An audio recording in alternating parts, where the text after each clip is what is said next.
So let's get started, inshallah. Bismillah ar-Rahman ar-Rahim. Alhamdulillahi Rabbil Alameen.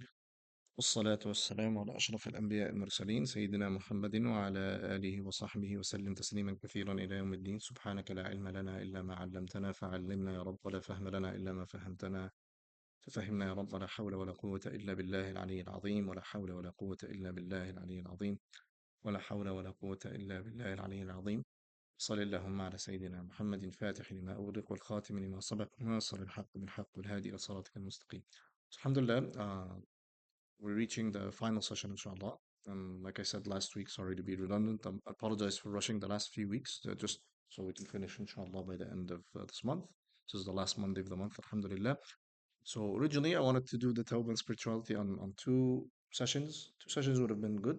Maybe three. I was going to actually see if it's optimistic enough and have a full session just on Tawbah, because I think it's an important topic. The Sheikh starts with it. Like maybe for the future, inshallah, we'll develop this course a little bit more, um, or better yet, find someone better just to teach it. You guys will be happy with that. Then the topic would be the topic would be given, inshallah, perhaps in that manner, just because it's important. Maybe giving them their due more uh, is good, inshallah. But beyond that, let's try our best. Today might be similar to the last couple of weeks, so it will be just kind of almost like a very brief reading of the text itself, with barely any elaboration. And I don't think today's topic needs much elaboration. Those who attended with me the introduction to Islamic sciences know that Islamic spirituality is generally an easy subject, especially on this level. And not much of the topic needs a lot of details, unlike the details of other worship.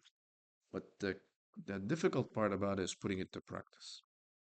So we'll talk about certain attributes of the heart, whether they're blameworthy or praiseworthy, and the real work is getting them done. And that these qualities take a while. Or, for example, when it comes to tawbah, actually doing tawbah, and rather just not hearing it, not giving right answers about it. But then when we do mistakes, we don't do tawbah. Then it's just like you just kind of you know how to answer on a piece of paper, and that's not really the full range of how the subject should be. So today, inshallah, what we'll do is we'll point about Fajr. I know I got a question last week, so it made me think. I'll just read you two things about it, just so you know where I'm coming from, and so it looks easier on the ground than discussed on a slide, hopefully. Okay, sorry. Yeah, no, wait, that's coming in the outline. So let's backtrack. So that's a recap. We did that, the point about Fajr in relation to Siyam. We took the types of fasting, i'tikaf, rulings of Hajj and Umrah, basically their ruling in Sharia, the integrals, the requisites, and the recommendations. Today, what we'll do is I'm just going to read something about the timing again, so just kind of you, so kind of maybe gets phrased in an easier way than myself. And I'll show you some examples of what I mean about it just by a Prayer Times website. Then we'll talk about these topics: Tawbah, purifying the heart from blameworthy traits, adorning the heart with praiseworthy traits, protecting the limbs from sins, and the optimal character of a mu'min, inshallah. A quick review for time, and we might not do all these or quickly. Other than Ramadan, what other fasts can be obligatory? Does anyone remember from last week? Yes, good. Making up fasts of must. Excellent. Okay, good. So vowing a fast. So when you vow a fast, you have you fulfill your obligation. Like what about a forbidden fast? An example of them. A fast that's haram. Certain day I want to fast. That's actually haram in the Sharia to do so. Wait, disliked fast? Singling out which days? Friday or right. And recommended fast there's a lot, so we can think of each one can say one. What's a recommended fast? Araf.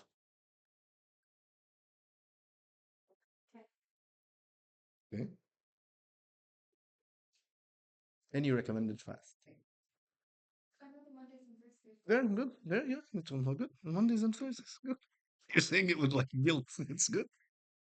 Like, what's the minimum time of i'tikaf?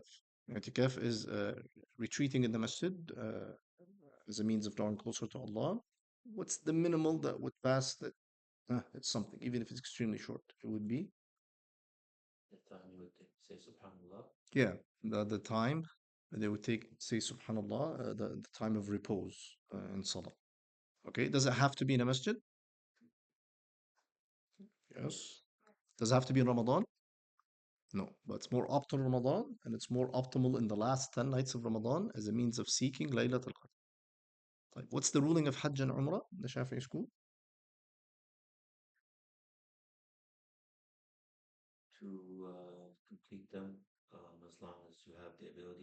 Okay. ماشي. Is that fard or mustahab?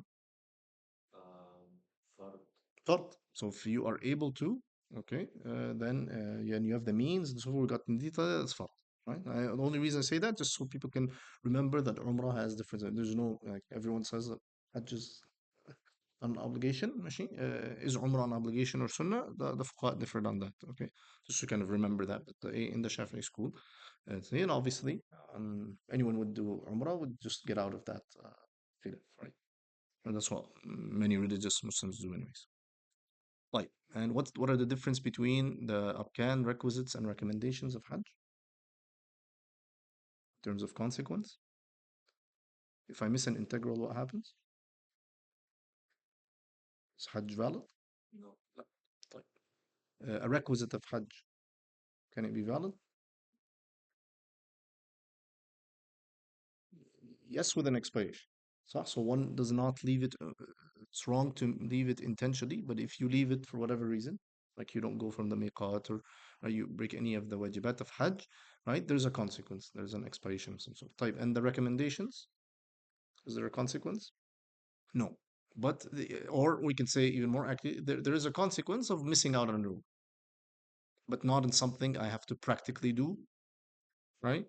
As a makeup of it and so forth. Remember the point about fiqh being more detailed and complex than actual practice, right? Remember this as we review this for the last time. Why? Because the point on timing is very easy. I just click on the phone, maybe two buttons, as you can see right now, and I'll get something. But I'm going to try to, if you remember the 18 degrees thing, I'll show you what I mean about it, both from a theoretical point of view in a very easy way, and then from a practical point of view. Okay, if you allow me to, just so you don't think I'm nuts, and I don't think I'm trying to confuse you, nor am I at all advocating that one would confuse people about. Like I said, always just give general shara'i answers. Don't give any wrong answer. Always say, and if Fajr مثلا starts at the true dawn, that's it, right? If you practice something, if you follow reliable time, that's it. Don't confuse people beyond. Let's see what this means. I'll read two because they basically say the same thing in different ways. So this is Dar al Qasim in Chicago. Okay, I had a question about the timing of Fajr and 18 degrees. And you can see it right there. It says it. In the name of Allah, the most gracious and most merciful, the scholars of the four madhahib unanimously agree that Sahar ends when Fajr begins at As-Subh al-Sadiq, true dawn. We covered it, right? Nabi Sallallahu Alaihi Wasallam described the Subh al-Sadiq in the following narration. Do not let the adhan of Bilal prevent you from suhoor, nor the drawn out Fajr, but the Fajr that spreads out on the horizon. I have a picture. Scholars refer to the first dawn as Subh al-Kadhib and the second as Subh al-Sadiq. Then they get into a little bit of details. I'll skip that. Okay. True dawn. I'm going to come down to here. This phenomenon is known as astronomical dawn. Astronomical dawn begins at the beginning of astronomical twilight when the geometric center of the sun lies between 12 and 18 degrees below. Therefore, Subh al-Sadiq begins at astronomical dawn and continues into astronomical twilight. Consequently, Fajr time begins at 18 degrees. Historically, this is the point I was saying, most scholars adopt the point of 18 degrees with regards to determining of the beginning of Fajr. It's not a point of true full agreement, but it is the wide majority of bodies of scholarship, old and new. Okay, and then you've got the muftis. You can read the rest of the details, and they have the resources that you can. Same answer in Seeker's Guidance. There's a bunch of these, but I'm just pick two that are in English. Okay, so when should one commence fasting? So the answer is the Quran is very clear on when to stop eating. So this, by the way, and these are good questions to show how to, and you always answer something that is clear. You give the clear principle, the areas of agreement, then you detail the point that has might be more clarification, right? You don't jump into it right away. طيب, until you see the true dawn again. So I'm not sure about the Prophet ﷺ using the degree calculation method for dawn and sunrise as we do now. Many scholars use the dawn calculation of 18, 15, or 12 degree calculations of when to stop eating, depending on where they are located worldwide. The three twilights are astronomical twilight, nautical twilight, and civil. I don't expect people to know, right? So, according to the Quran, we should stop eating when civil light kicks in. That's okay. A question. So that's a question. Answer. According to all Muslim scholars, the beginning time of Fajr is the start of the time of fasting. Consensus of the verse: eat and drink until the white light of dawn appears to you distinct. Okay. Then the same thing. I'm just gonna go down and read the same kind of point, but just phrased differently. These differences of opinion center on what degrees is used to measure down scientifically. Others reject scientific use, while some of the opinions may or may not be valid. This may not help the lay Muslim who wants to know when they can start or not start. So, among these opinions, the one which stands out as the soundest and most practical, supported by many qualified scholars, is that 18 degrees is the best way to know the accurate Fajr time. And he refers to Sheikh Keller, who's actually the translator of this book, and he had a note about this as well, and he quotes him, uh, you know, there in detail. So in practice, go to your most reliable information. I'll give you like a website, for example, again. In those summer months when there is no 18-degree point for dawn, go by the last time there was one. When there's an 18-degree point, go by that. One considers Aisha coming in when the red leaves the sky for sure. Delaying if uncertain, right? But I closed the website, I think. Yep. And you'll see the same kind of point practically here. So,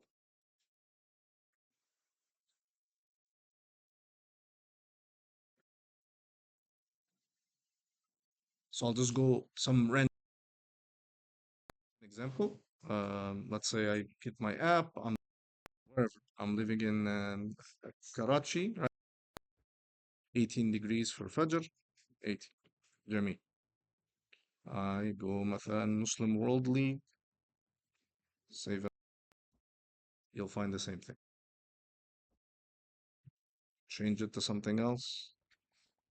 Let's say مثلا Algerian Ministry of Religious Affairs. You'll find the same thing. Right? Are they all like this? No. So I'll show you the default for the website, for example, is as I probably ever done this. That is default. When you go to ISNA, save Fajr is 15. And you can see a difference in timing as well, right? So 5:20, while let's say one of us is trying to fast, and uh, they go 5.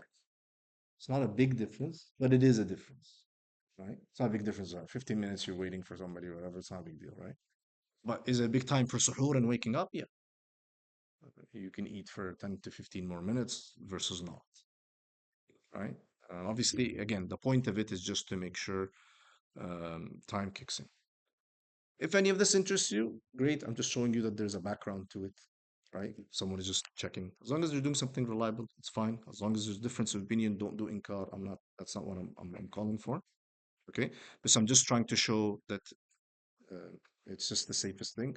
I like remember, if you forget anything, just remember this line. Try to fast on 18 and pray on 15. Pray on 15, time is for sure in.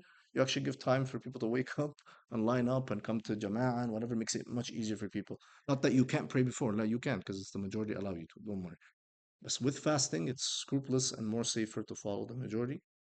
You hold the fast at 18 degrees. And you can see that most of the organizations and the two that I read. Let's see. Fine. Oh boy. I don't want to take this too long. It's just Okay. to Yeah, clarify yeah, the yeah. point, Go like ahead. that That. 15 and 18 degrees, Yes. that's referencing like the angle you're looking at Yes, from the light. I just read it from here. I'll share it with you. Okay. Basically here. Okay. It refers to this. Okay, because I also don't want to make mistakes on the astronomical side. That's not my. All right. Like, okay, so that just kind of clarifies that. Just so, as you can see, really on two presses of the button, say. But if you ask someone what's going on, they won't know. But if they want to, if they've attended a fiqh class and they try to understand this issue, that's what I tried to horribly explain the past weeks. But let's move on.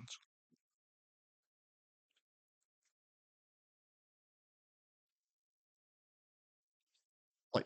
So the Sheikh concludes this section, and I apologize for the speed that will go on. He starts this concluding section with Tawbah.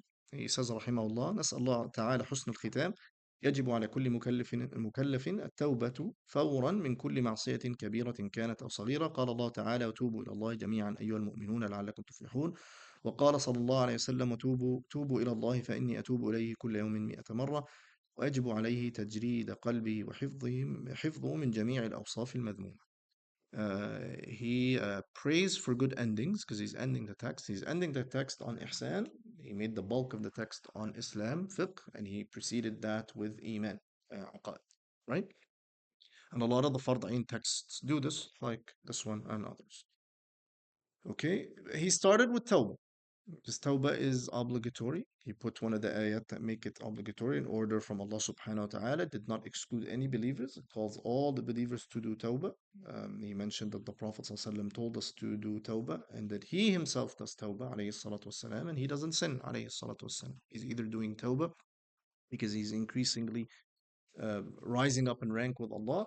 And whenever he rises up in rank, he does istighfar and tawbah from the one preceding it, right? Or that the Prophet ﷺ is doing this to teach us, right? I am your example. I am sinless. I am the chosen one of Allah, and I'm doing tawbah. Then you who make mistakes and slack, you should be doing tawbah. Okay. So, and he mentions a key principle that it's obligatory from both major and minor sins immediately, unlike certain ibadat that might be delayed, for example, like Hajj. Hajj is um, a point of discussion between the ulama. Is it an immediate fard or a delayed fard? Right? Those who say it's delayed, they say the Prophet ﷺ did it latter time. So it's delayed. It was wajib and he didn't do it immediately, right? Um, Tawbah is not like that. Tawbah is immediate. When one does a mistake, they need to do tawbah. If they delay their tawbah, that's another mistake they need to do tawbah from. So we should all try to get into the habit of repeating our doing, inshallah, tawbahs for anything that we do. Now, insisting on sins is another problem. Insisting on sins is different than repeating sins. The difference between them, mathalan, is someone would curse someone, then they would do tawbah. Let's say in the same gathering, their anger got the best of them again, they cursed at them again. Billah. But they sincerely did tawbah for the first one. Okay, if they did that, then they apologize, sorry, I take that back, please forgive me. And they felt remorse in the heart, and they felt, I'm not going to do this again. And they snapped again 35 minutes later. First one is inshallah hopefully clear. Then the second insult demands another tawbah. Okay. But that's different than someone who's persisting anyways. They're just doing the same mistake or mistakes over and over and over. That is a problem, and it can actually turn minor sins into major, right?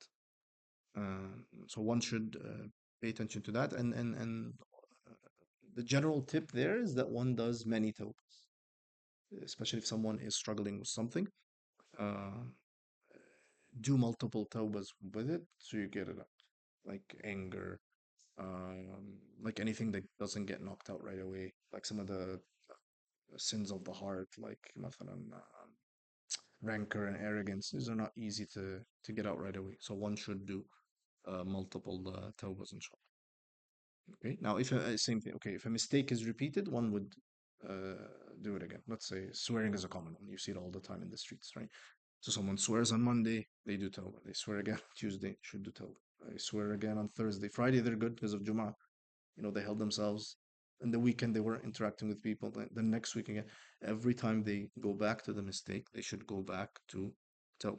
Many salihin do tawbah before sleep every night so that they make sure that they meet Allah subhanahu wa ta'ala as clean as possible. Did I see a hand or not? Try to, if you can possibly just keep it then because we've got a bunch to cover. But if something is pressing, do say, ask it or jot it down. And then he goes into the heart.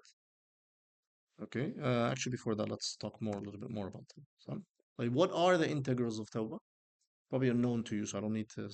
Yeah. First of all, stopping the sin. If you're doing the sin, that uh, just contradicts the description itself. So one has to stop. But one has to stop while feeling remorse. They don't feel remorse, then it's not tawbah. They just stopped. They might have stopped because they can't. They might have stopped because they're tired. No, it's stopping and feeling that it's wrong. This is something wrong. This is something forbidden.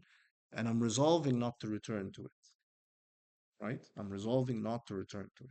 Not, I'm stopping it and I'm aiming to do it again. I'll do it again, right? No. One has to do that, even if they do that multiple times, like I said.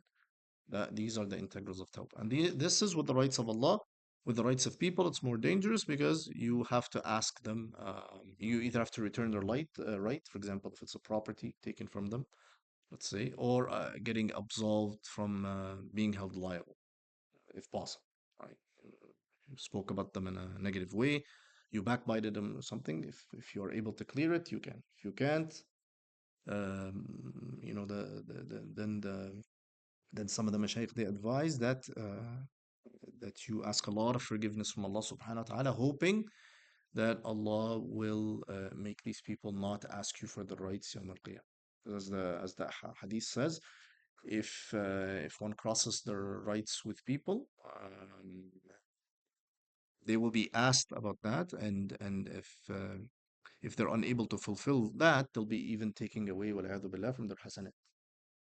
Right? So if it's not done yet, right, one's not just only doesn't get forgiven for that, it might jump into the other side, and they take from their hasanat until the rights are given back, unless they forgive us. And from that angle, although the rights of Allah are higher in terms of reverence, but the rights of people are more dangerous because Allah subhanahu wa ta'ala is the most merciful. Right? We hope in Allah's forgiveness if we set our ways right. But with people, no, we have to uphold the rights of people. Then he talks about purifying the heart. This is not the only wajib. This is something of the heart mainly. Tawbah is an act of the heart mainly, right? It's not something that you do physically, right? The remorse is inside. The abstinence might be physical, right? And resolving is something you do also from inside, right? But he said that it's wajib also to purify the heart from all the blameworthy traits. And then he starts running through some key ones, right? كالشك في الله تعالى والأمن من مكر الله تعالى والقنوط من رحمة الله تعالى والكبر والعجب والرياء والحسد والحقد وتحليته بجميع الأوصاف المحمودة. So these that are on the slides. So doubting Allah subhanahu wa ta'ala, that's obviously the destructive chief trait. If the shaitan can get us there, obviously we'll knock everything out. Right? As the Prophet ﷺ taught us in the hadith that the shaitan works on us just like our bloodstream is flowing through us, right? If the bloodstream is healthy for us, the shaitan is not healthy for us. So what the shaitan wants to do is keep casting doubts and misgivings until someone says, well, then who created Allah? Right? The Prophet ﷺ taught them if this happens to you, seek refuge in Allah subhanahu wa ta'ala. Say, A'udhu billahi minash shaitan rajim, or A'udhu billah, right? Uh, Feeling safe from the might of Allah. الأمن من مكر الله. That you feel that Allah is not, I'm not punishable. Allah is not going to punish me. But no, Allah can punish everyone if He wants. As the ulama of Aqidah teach in the more advanced books, if He chooses to punish the entire world, including the good doers, He wouldn't be transgressing against them because this is His dominion. He can do whatever He wants. If I steal your shirt, that's your shirt. All right. Well, this is my phone. I put a black case, I put a pink case, I put a as long as I'm not crossing the Sharia, it's my fault. But these are his khalq. So whose rights is he crossing? No. But it's by his kindness and mercy, subhanahu wa ta'ala, that he gives the good doers good. Because he's free, like he doesn't benefit by our good deeds. And He doesn't just give us good deeds, He gives us what? He multiplies our hasanat for good deeds. And He doesn't need to do that, subhanahu wa ta'ala.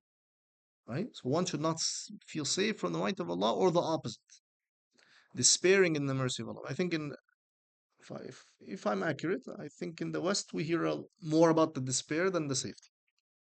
Right? We'll hear preachers, don't despair, brothers and sisters. Go back to Allah. There's always these nice, kind preachers that want everyone to do tawbah. But I rarely hear مثلا about fear, not in a way that makes you despair, but in a way that makes you feel the awe of Allah subhanahu wa ta'ala. If Allah wants to cast His might and rigor, who's going to stop? Hatta if it's not a punishment. Just He sends the world a strong earthquake. It's His world. He wants to remind them, don't think that security is from you. Security is from me. I give you security. Right? And when I give you troubles, only I can relieve them. So, for one has to feel both, not feel safe from the wrath of Allah subhanahu wa ta'ala or the punishment of Allah, and also not despair in the mercy of Allah. And they both have sides. They're opposites. When he talks about the good guys, that one is what one acts with a sense of hope, right? And one when they do bad deeds or something, they're it propels them to repent to Allah subhanahu wa ta'ala out of fear that He can punish. And knowing, command even more maturely, that the punishment is not always physical. The punishment can be in the physical. The physical goes. If Allah punishes me in my arm, this arm I don't need it in the akhirah. But if He punishes me in my deen, I need that. If He takes away from my deen, so خلاص, I'll take away your deen. What do I have to show? I'm done. So that's why the greatest afiyah is in deen, right? Uh, And then he says, rahimahullah, arrogance. This is the sin of Iblis, right? One feeling kibr, right? Belittling others, right? And usually its sign is rejecting the truth whenever it's given to you. Someone gives you good advice, true advice, or something. Who are you? So, do you know who I am? No, I don't. You right? But we do that, right? We don't, and we might not do that with our tongue, but we do that inside. He's gonna give me advice. Auntie's gonna give me advice. She's only good at biryani. We have these things. A lot of people have it from inside. So, or vanity. And sometimes people say, well, what's the difference between them? They're very similar, right? Perhaps perhaps a distinguish from them is arrogance is usually done in relation with others. I see myself better than others. This vanity can even be done alone.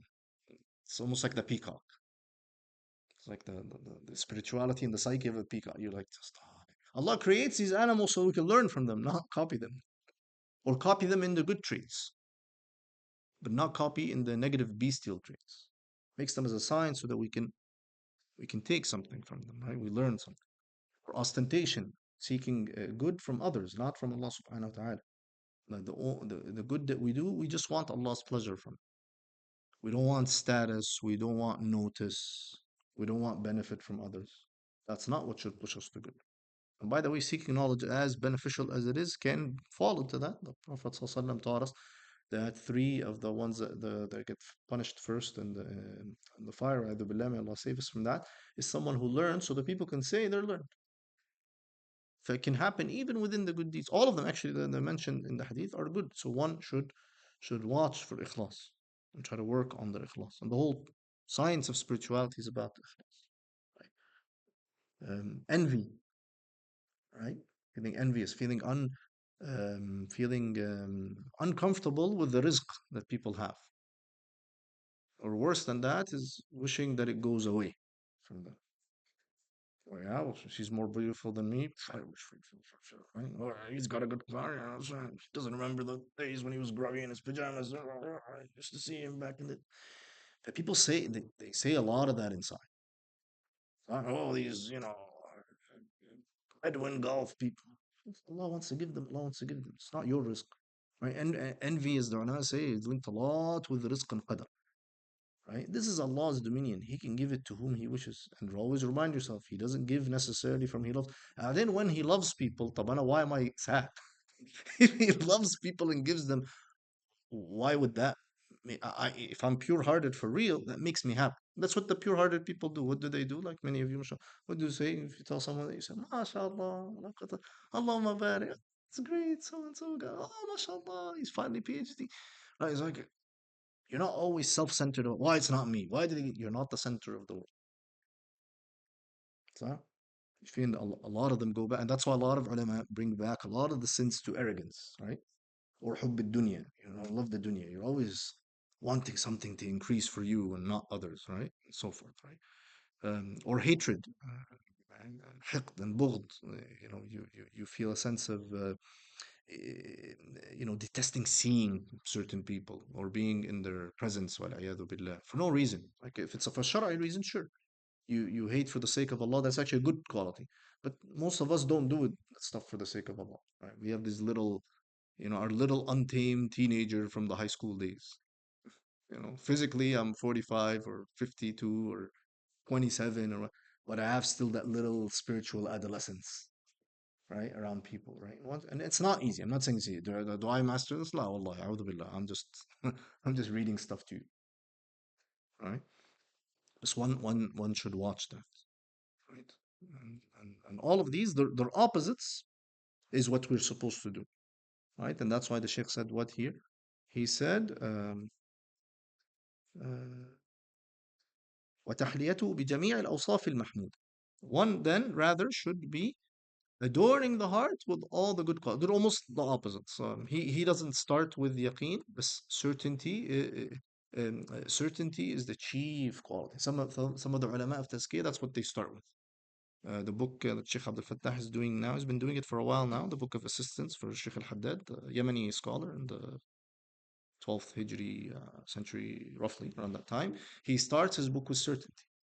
Why? Because it's the chief fountain. Everything good comes out from it, right? So one should have the quality of certainty, um, not just theoretical certainty.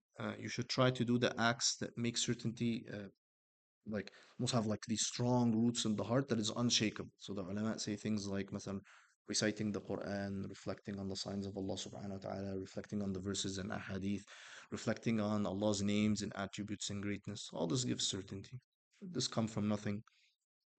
Who creates this in this way and has this will that this tree is larger than the other one, that one is smaller than the other one, and this is dying and this is not, and this person is late and that person forgot their keys. All of these are the mashia of Allah subhanahu wa ta'ala irada. This person got sick and that person got healed and that dua got answered and that dua got delayed. When you actually ponder upon it, and it's like look at us. If we're overwhelmed with like three or four things, we burn out. Allah subhanahu wa ta'ala, all the languages of people and things, He hears everyone and knows everyone's states and rises and gives rising to people and debasing others and with no slumber, no pain, no deficiency. In fact, He is in His full majesty and oneness and greatness and perfection. You just say Subhanallah, right? So one should be sincere, right? Ikhlas, also one of the very chief qualities, meaning that one only seeks Allah in what they do. And if you remember, or any of you took the Introduction to Islamic Sciences workshop, remember one of the definitions of ilm al-tazkiyah is that actually. وصدق التوجه إلى الله, the sincere turning to Allah subhanahu wa ta'ala. It's a beautiful dua to also say. You can literally say it, just say it. Oh Allah, turn my heart sincerely to you. Right? اللهم ارزقني صدق التوجه إليك. Right? Grant me that. Right? As you grant others, ask for these things. Humility, right? The one doesn't see, especially when you compare yourself with Allah, you compare yourself with the Salihin, you compare yourself with the qualities found, one finds humility. And then even thinks of the good, of all the good that you have is from Allah. So what am I arrogant or big about? Being content with what Allah gives me and others. Right? تمدن عينيك إلى متعنا بهم زهرة الحياة الدنيا لنفتنهم فيه. Do not cast your gaze to what we have given them from the pleasures of this transient life that we can test them in. Right? One reminds himself that sometimes Allah gives His rizq to test people. Alhamdulillah, some people pass the test, others don't. So rather than me busying myself, oh, why did they get it? What did they not? If I actually have sincerity, I pray for them that, if He gives them the tawfiq to respond to Allah properly, right? And He gives me the tawfiq that if He gives me, then I can get tested to Allah. Like the munafiqeen, what the munafiqeen would say in the Quran, that if Allah gives them, they will give charity, and they didn't, right? They didn't. So people play these kind of games because inside here they're not as purified as they should. Reliance upon Allah subhanahu wa ta'ala, to be in a state of tawakkul, right? توكل عليه والصبر على البلايا والمحن والصبر على الطاعات والصبر على المعاصي والثقة بالرزق من الله تعالى وبغض الدنيا وعداوة النفس والشيطان. Right? The one has reliance upon Allah subhanahu wa ta'ala. Allah gives the birds, as the Prophet ﷺ said, if we truly have trust, we would be like the birds. They go out in the morning, they didn't have any provisions, and they come back full later. Allah gives us. It's all written us. It's just hidden from us. So we seek the means because that's what Allah wants. But it's all written. I'm not going to increase my risk. You're not going to increase your risk. Right? It's all coming. Right? And patience with tests and tribulations and upon good deeds and from falling into sins. And that's good with tawbah, right? You want patience before the sin, so you don't fall into it. Then if you fall, then tawbah. It's almost like a sandwich, right? We don't want that one in the middle. But if it happens, one reminds us that they want to be patient before. And patient upon good deeds. It's not easy. Doing dhikr daily, Quran daily, service to parents daily. They're older, they're starting to forget, they're starting to be more grumpy, they're in pain. It's not as easy. It's nice when they're young and nice, so we can serve them, they're running around. Now I have to clean behind them and say, oh, they used to do this for 50, 60 years with me and they never said a thing.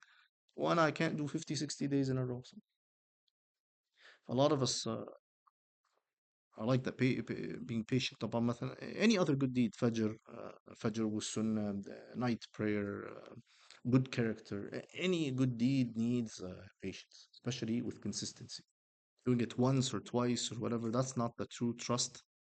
Sorry, that's not the true demarcation of being consistent in those deeds.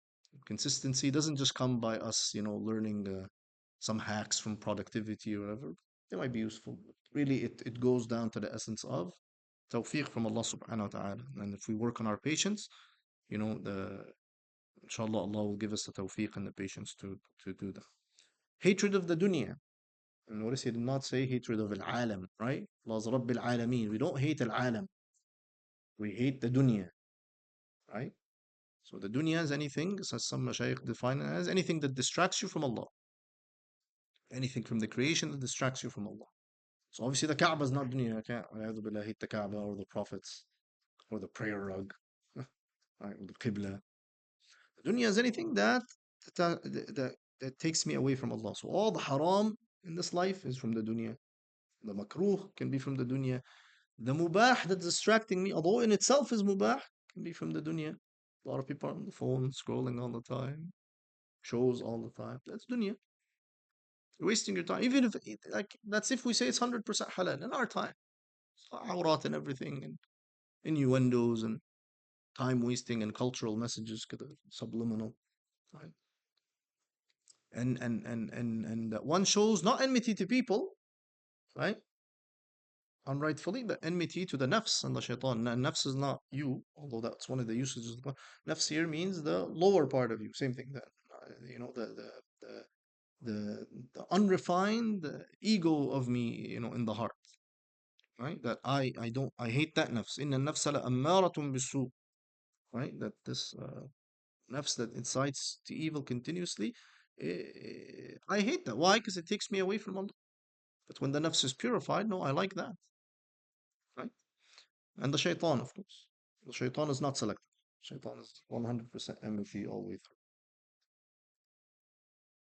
In protecting the limbs, he started with the inward, but our deen is both inward and outward, right?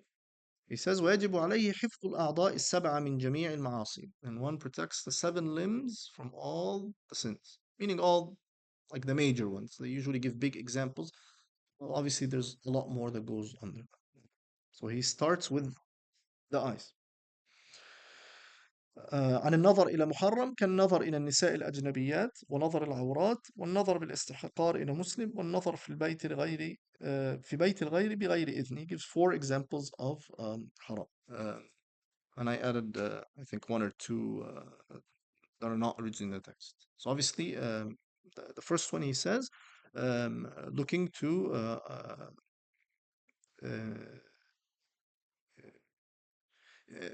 نساء الأجنبيات. So these are basically marryable females, right?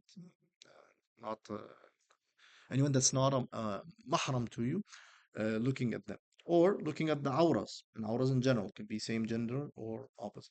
Um, looking down upon Muslims, or looking in one's dwelling or home without their permission. And similar to that, a spying. Okay. Uh, and looking at haram in general. So not just uh, anything that is haram, one should not look at.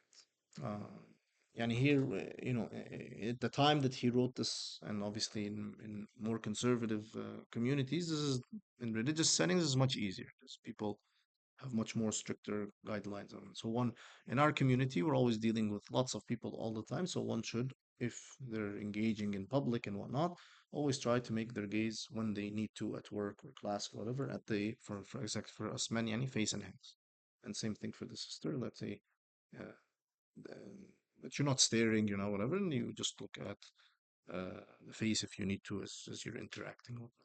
Anyone's not sure, they ask questions about this stuff. طيب, the time arises. And the tongue. The tongue has more. Tongue, he gives also some key ones, but the tongue in some of the books have maybe over 20 major issues that the tongue should work on. A lot of the major sins, a big chunk of them is the tongue. It says وحفظ اللسان من الكذب والغيبة وهي ذكر أخاك المسلم بما يكره وإن كنت صادقا ومن النميمة وهي نقل كلام الناس بعضهم إلى بعض بقصد الإفساد والفتنة ومن الاستهزاء بالمسلم والسخرية والضحك استخفافا واحتقارا له. And the tongue.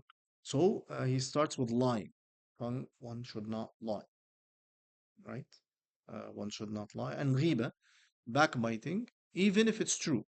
So you mention someone with what they hate. So someone is short, you call them shorty. And you know they don't like that. Shorty came, shorty went. Shorty came, shorty went.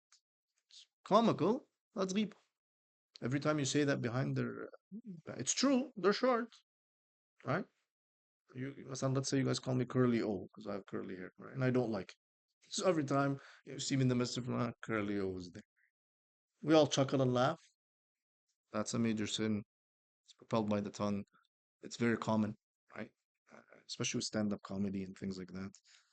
That's even public, but you get the idea. It's become normalized that we're always laughing and throwing thing. One should watch out. Yeah.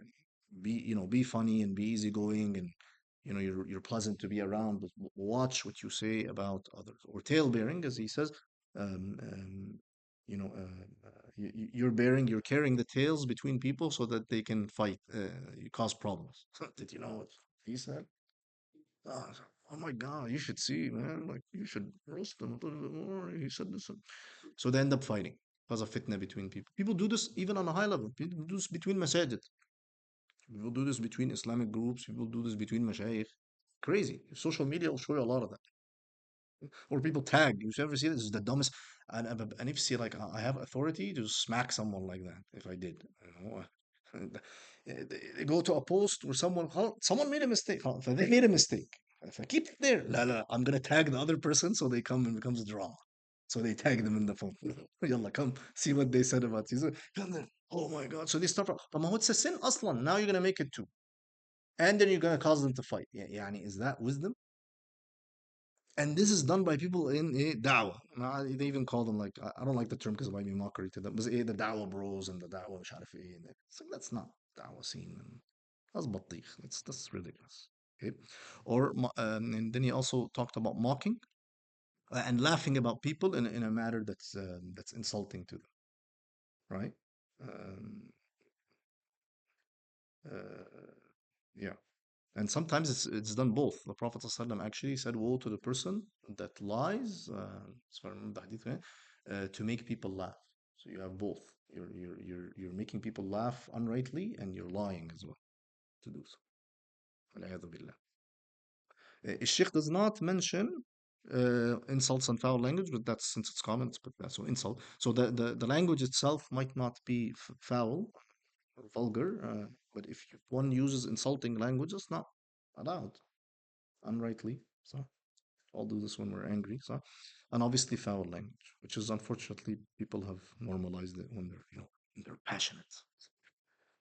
One has to be mature. Yeah. That's why I think Alhamdulillah for Iman. You don't run by cultural sensitivities. You run by what Allah Subhanahu wa Taala wants. Right? Oh, they're just a very passionate person. They don't mean it this way. So, they don't. It's not as bad as the person that actually means it this way. But it's not nice.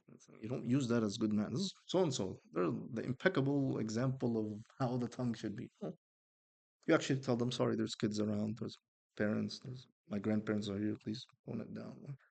Please, for one should be like that. One should take care of their tongue, as the Mashaykh say. I don't know if it's Imam al-Ghazali or Mashaykh in general. It might be him. They say, جرمه صغير وجرمه كبير. The Jim, Ra, Mim can refer to the if you change the vowel of it, it can mean the physical size of it is small. Right? The tongue is not that big compared to other body parts. We have our arms, our legs, our head, right? But its crime and its error is vast. It runs all the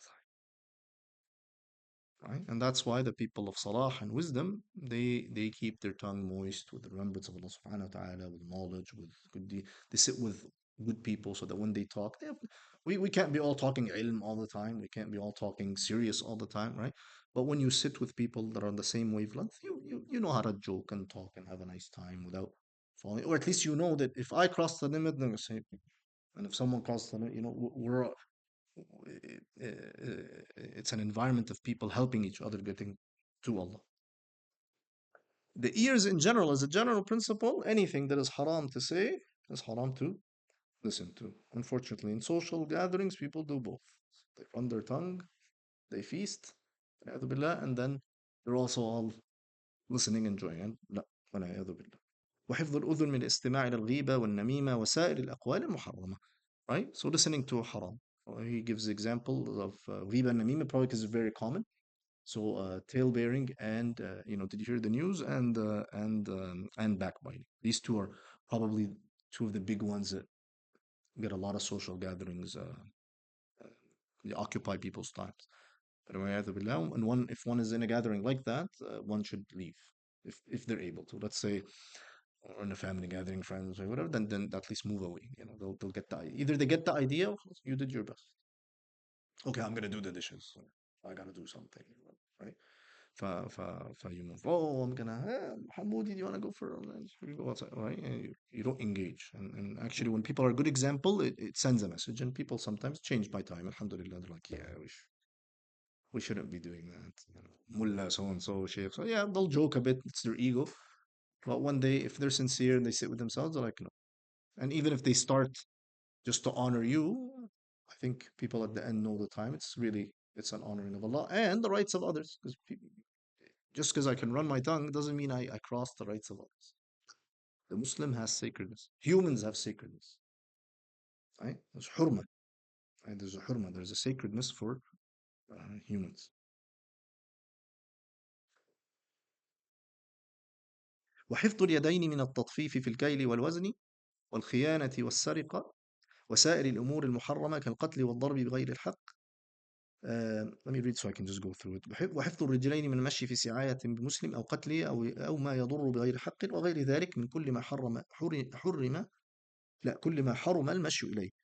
وحفظ الفرج من الزنا واللواط والاستمناء باليد وحفظ البطن من كل محرم مثل أكل الربا وشرب كل مسكر وأكل مال اليتيم وكل ما حرم الله تعالى من المأكولات والمشروبات. That closes the haram section. Deal with that. So what else? Yeah, the hands. So he gives the example of stinting, like beginning of Surah Al-Mutaffifin. One stints in portions and weights. No, one should not cheat, nor should one do treachery of people, stealing. Obviously, killing would go into that, and I don't think he put hitting without do. If he did that, no. If not, I just put that for clarification. So whether it's minor, haram, it's not like not minor, meaning like it's a less form of harm. All these things, whether they are in the wealth of people or belongings, or so forth, one a should pay attention to that. And legs, he gives interesting examples, like going to مثلا to get someone in trouble, meaning obviously wrongly, right? So you go and you complain مثلا to authorities about someone to get them in trouble until you win. And now maybe we do it through phone. It's the same muharram, whether you physically do it or electronically do it, right? So you do that, or you're going there to harm them yourself. You go slash their tires, threatening message on, yeah, see, like he's not gonna vote for me in the rest of the elections. I'll show him. ماشي طيب ماشي. You went and you did that. Alhamdulillah, you had your Rambo moment. That was haram. That effort of physically going somewhere was haram. Or وَالْعِيَاذُ billah, you do that for murder. And we hear murder news all the time. Think of that. And if people just if they can sit back and remember that, wait, يعني, there's an hereafter. No matter what, يعني I'm going through from rage or anger, whatever, is it worth doing something like that, right? طيب. And walking to haram in general. I don't think a sheikh mentioned that part, but it goes into that. So, مثلا walking to areas of indecency like the nightclub scene or anything like that, or right, or walking to do haram, even if it's a clean scene and goes to an apartment and does haram, whatever it is. So anything like that going itself is muharram, and then the act itself is muharram. And then he moves on to the genitals. He mentions a point that he mentioned with fasting, against طبعا fornication, homosexuality, obviously, sodomy as well, طيب ماشي, and masturbation. Now, masturbation is the least of these problems. The first three are a bigger problem. They've been, يعني the society we live in have gradually been normalizing everything. They went from a community that courts before marriage to not courting before marriage and just going boyfriend and girlfriend. Then drop the marriage and make it common law. Drop that and make it hookup culture, and drop that and you can do whatever you want with the same gender, and it's a very slippery slope. Shaitan is taking these people down a very negative path. And these are major sins that are described in the strongest of words in the Quran. إنه كان فاحشة وساء سبيلا. It's a major thing, and the worst of means or worst of ways. Allah's not praising these acts at all. Okay. طبعا يعني I'm just saying from a legal point of view. طبعا masturbation doesn't have the same. صح? The point, if you remember, in fasting, he said it breaks the fast, but he clarified, if it's done by you, it's haram, but if it's done by your spouse, it's halal. So it's not an act that's absolutely wrong if it's done between spouses, but it's wrong when one does with themselves. No. So yeah, here's the portion before we was talking about walking to Haram, the leg, and making the effort towards Yeah. the action. So Yeah. does that mean we're doing ourselves a disservice because it seems that the layman common approach is, oh, I did this, whereas we're not actually realizing that it's composed of multiple sins. Like, oh, I walked there, which is a sin. I slashed the tires with a sin, and I actually conjured up the idea and intention to do it. Because you're saying the walking itself is considered to itself to be a sin, No, no, well, right? that's what I So then understand. the The slashing itself going is its to, own as well. Whereas yes, we often think about a sin, oh, I just did that. yes, We yes. so we're often negating and Yes, belittling. that's actually the point. So a lot of them sometimes go hand in hand. So مثلا, even like crossing the limits of others. ماشي? So let's say you hit someone unduly, it can be propelled by undue hatred of them. So you have two sins. You have the sin of the heart of hatred, unrightfully, and then you have the hitting itself. This is wrong, and that's wrong. And then if I understand the example you gave, boasting about it is a problem in itself, but that's also wrong. Right? And that's why Allah subhanahu wa ta'ala told us in the Quran that تتبعوا خطوات الشيطان. Don't follow the steps of the devil. Right? It's not one, it's not two, it's not. He gets you from far, but he also works on he whispers in all directions. So one, if not paying attention, they'll find themselves just going down a slippery slope of doing multiple mistakes. Allahu A'lam. Okay, then he went into the stomach, and it's the last one, and he gave examples dealing with riba, obviously consuming any intoxicant, taking the wealth of an orphan, very big in the Quran that Allah subhanahu wa ta'ala says that it's like consuming fire. Anything forbidden in eating and drinking, and obviously also selling these items. So helping people with getting that is also one should pay attention to them.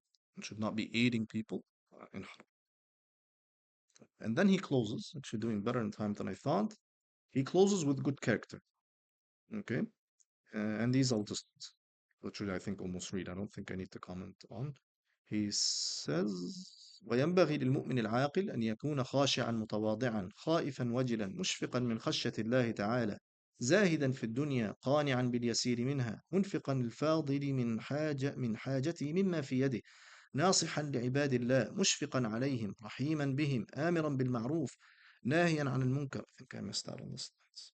مسارعا في الخيرات ملازما للعبادات داعيا إلى الهدى كثير الحياء قليل الأذى صدوق اللسان قليل الكلام برا بوالديه وصولا لأقاربه ودودا لإخوانه يخاف ربه ويرجو رحمته ويعطي لله ويمنع لله ويحب لله ويبغض في الله ويرضى لله ويغضب لله محبا لله ورسوله صلى الله عليه وسلم وأصحابه وأهل بيته والعلماء والصالحين حسن الظن بجميع المؤمنين. And then he does a closing dua. He says the aqil Muslim, the Muslim that is aqil, uh, an aqil is the to hold the horse with, or what you hold the ghutra with in the Gulf or Jordan or Palestine. I mean, use them, is their ibtila, right? Is anything that holds. So in terms of akhlaq, it's someone who's poised, someone who's controlled, someone who just does whatever, right? Someone who has discernment, perhaps maybe spiritually wise. Allah Alam. That's not the best translation, but aql is very good. أَفَلَا تَعْقِلُونَ in the Quran. So what's this aqil Muslim, male or female? What do they look like? So the Sheikh mentions a lot of good qualities. Khushu', that they have humility. Right? Notice a lot of the things that you said haram, their opposites are what we should be doing, right? They have fear and awe and subduedness from the reverence of Allah subhanahu wa ta'ala. They're indifferent to the to the to worldliness, they're indifferent to the transient world, everything that distracts them from Allah subhanahu wa ta'ala. They're content with the little that they get. And in fact, if they get more, what do? They spend the excess of it on others. They sincerely care for the servants of Allah. They're compassionate and merciful to them. They hasten to good deeds. They're consistently worshipful, calling others to guidance. They're very bashful and shy. This quality is almost alien to today's society. Maybe the others might be good, even like Eastern spiritual. But now bashfulness and shyness is actually often promoted as being weak, right? No. And it doesn't limit anyone from learning and benefiting or saying the truth. But one should have a bashful, shy disposition.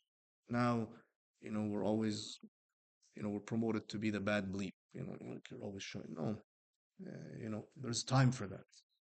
When the Sahabi was in the area of battle, he was walking, because that's the time to to to put the swagger with your enemy. But in real life, right? You're bashful. You're shy. You're honorable. You're modest, right? Modesty. Now it's immodesty is the norm, and rarely harmful to others. Honest in speech, speaks little, shows kindness to parents, keeps their family ties, loves their brethren. You see, same thing with sisters, right?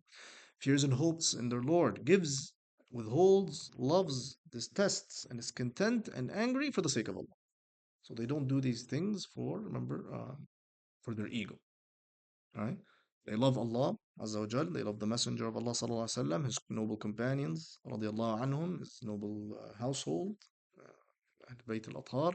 They also love the scholars and the pious, very important.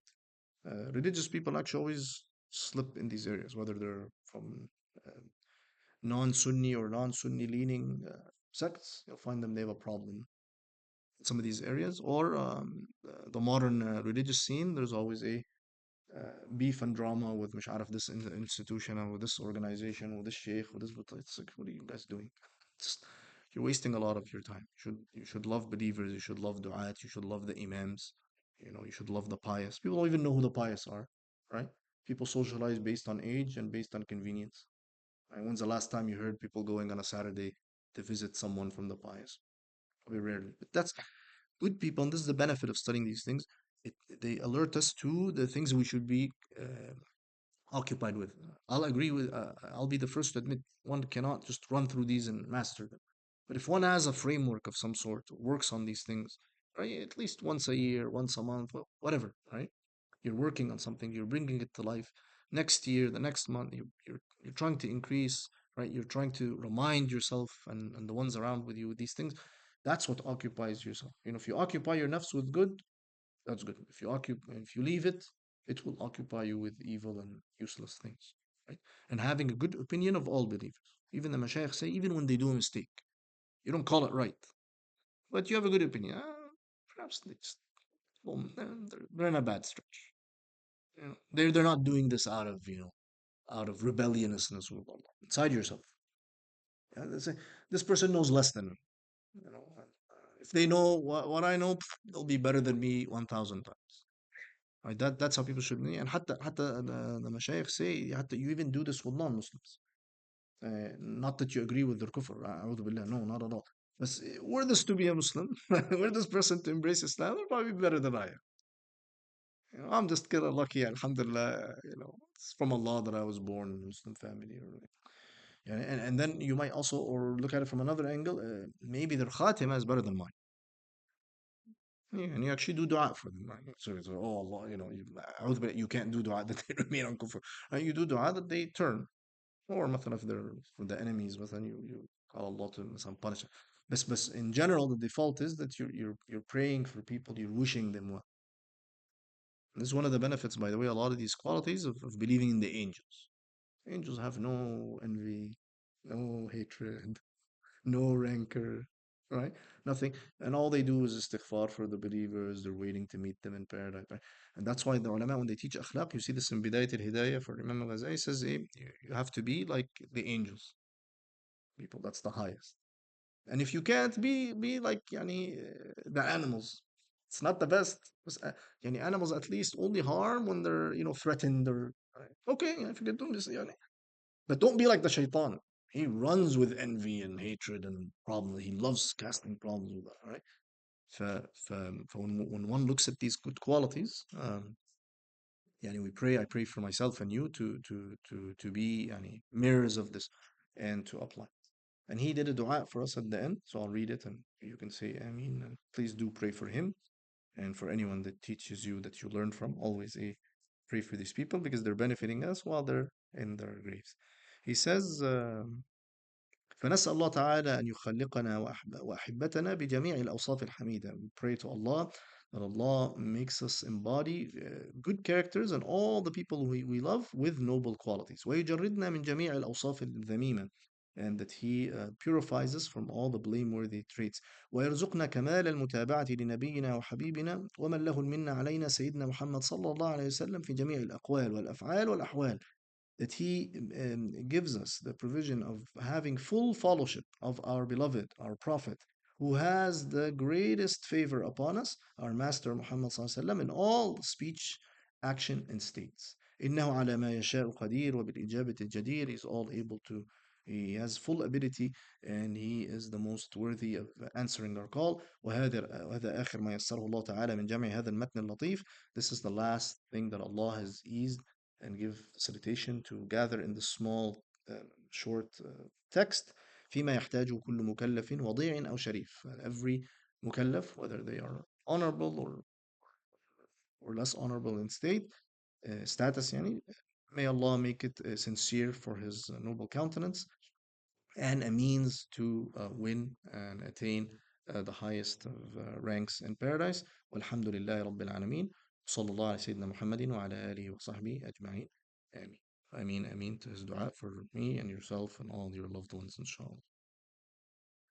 Alhamdulillah, 7:45. I actually thought I'd struggle with time. But I do apologize. A lot of it wasn't given these things due time.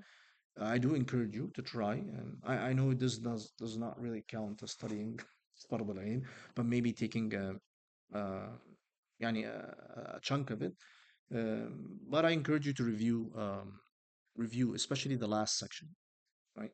Fiqh might not need as much review, maybe once a year, twice a year. It'll stick with you if you review it.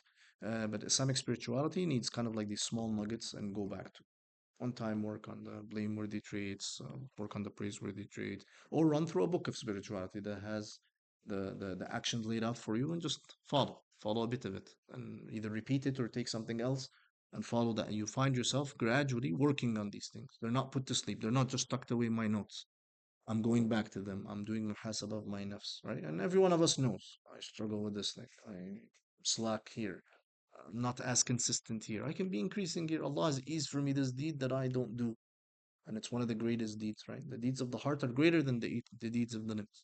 So if someone adorns themselves with good qualities of the heart, even if they have less acts, they can go way past people that have a lot of actions and the deeds of the heart are slacking behind. Or وَالْعِيَاذُ billah, there's no sincerity, so it's not even, fulfilled. Inshallah, I did remember finally one of the requests you guys gave. So I did talk to the administration. So, alhamdulillah, September 23rd, if I remember, that was the request. So we have that tentatively booked here for a final assessment, inshallah. Next week, no classes. Next term, no classes.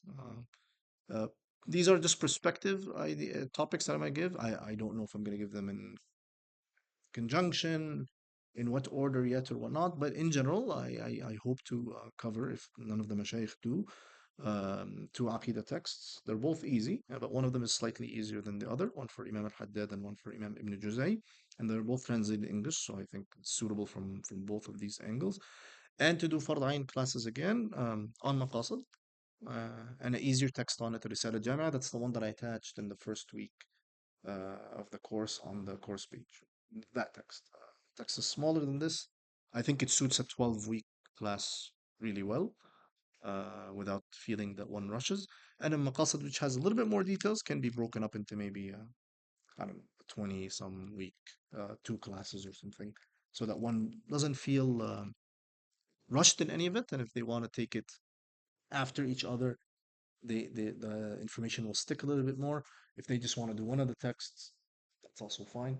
People have different schedules, but I'm going to possibly do that and maybe repeat the introduction to Islamic sciences with more expansion. I keep expanding a bit privately on it, and then maybe add that to the class itself. So right now it runs on a 1 hour weekly class. I'm thinking of making it 1 hour and a half or 15 and adding more examples of what's on the slide so it's less abstract and more, maybe, I don't want to say more practical, but more, I don't know, maybe clear with more examples so that people can see examples, maybe examples from